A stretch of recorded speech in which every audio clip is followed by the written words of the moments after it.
Argento Defensa, información militar.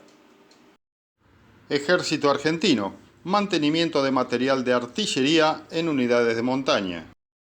El escalón móvil de mantenimiento de artillería del Batallón de Arsenales 601 realizó tareas de mantenimiento de tercer nivel en sus cañones de 105 y 155 milímetros. Recorrió más de 6.000 kilómetros para asistir a unidades de Uspallata, Zapala y Junín de los Andes. Los trabajos permitieron optimizar los sistemas de artillería incrementando las aptitudes operativas de las unidades apoyadas.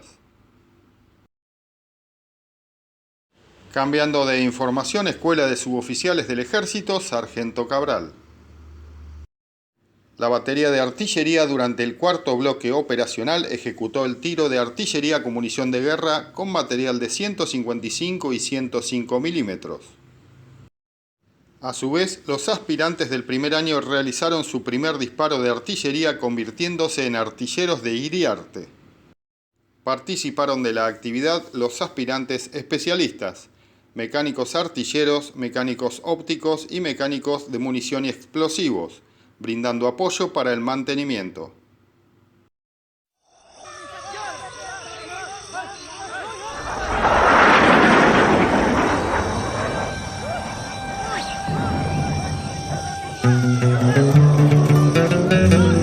Argento Defensa, información militar.